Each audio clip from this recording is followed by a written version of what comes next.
Thank you for joining. Please comment, share, and subscribe. The Battle of Edgehill was one of the most harrowing conflicts in English history, a brutal and terrifying event that left many dead and wounded. The year was 1642, and the English Civil War was raging across the land.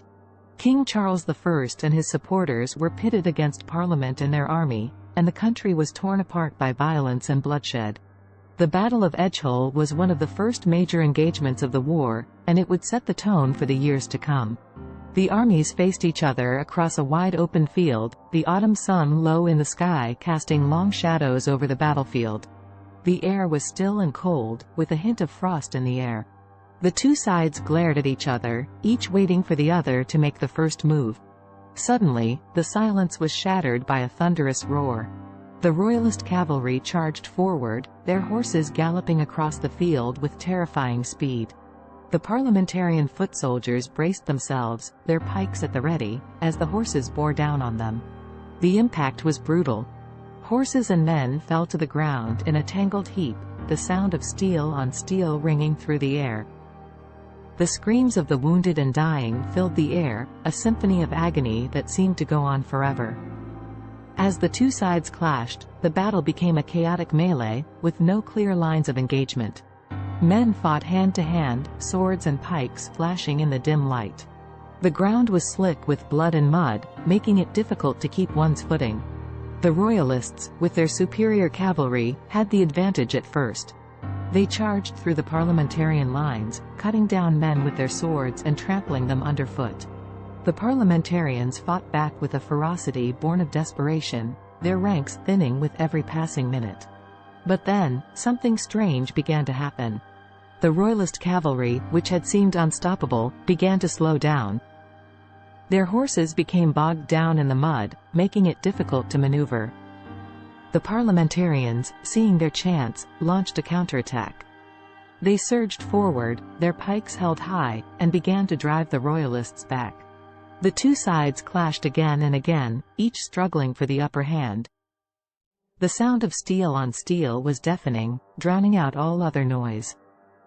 As the battle raged on, something else began to happen. The sun, which had been low in the sky, began to darken. The sky grew cloudy, and the air grew colder. It was as though a great storm was brewing overhead. Then, the storm broke. Lightning flashed across the sky, illuminating the battlefield with an eerie light. Thunder roared overhead, drowning out the sound of the battle. Rain began to fall, turning the battlefield into a quagmire. But that was not the worst of it. As the rain fell, a strange mist began to rise from the ground. It was like nothing anyone had ever seen before, a thick fog that seemed to swallow up everything in its path. It crept across the battlefield, enveloping the soldiers in its ghostly embrace. In the midst of the chaos, something else began to happen. The dead began to rise from the ground. At first, it was just a few here and there, but then more and more began to crawl up from the mud. They were covered in dirt and blood, their eyes glowing with a sinister light. The soldiers fought on, their fear and exhaustion mounting with each passing moment. The risen dead were like nothing they had ever seen before, their bodies twisted and mangled, their limbs moving in unnatural ways. Some had gaping wounds, others missing limbs, and still, others were little more than skeletons, their flesh long since rotted away. The soldiers tried to fight back, but their weapons were no match for the undead. The pikes and swords passed right through their spectral bodies, doing no harm. The dead, on the other hand, were relentless, attacking without pause, their cold hands gripping at the soldiers' throats.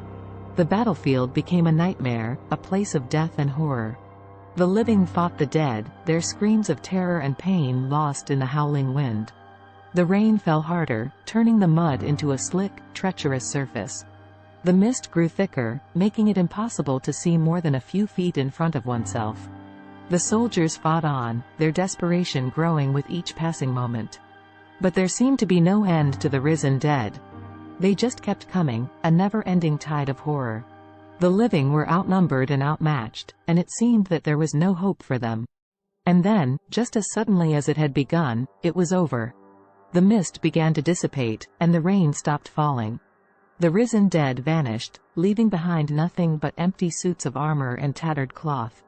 The soldiers, both living and dead, lay scattered across the battlefield, their bodies broken and battered. The survivors stumbled away from the battlefield, their minds filled with a horror that would haunt them for the rest of their lives. They would tell tales of what had happened there, of the battle that had turned into a nightmare, of the risen dead that had come to claim their souls. The Battle of Edgehill would go down in history as one of the most terrifying events of the English Civil War, a nightmarish conflict that had claimed the lives of countless soldiers and left behind a legacy of horror and fear. Even to this day, the battlefield is said to be haunted by the ghosts of those who died there, their spectral forms still rising from the ground on certain nights, a reminder of the horror that took place so long ago. Thank you for watching. Please like, comment and subscribe.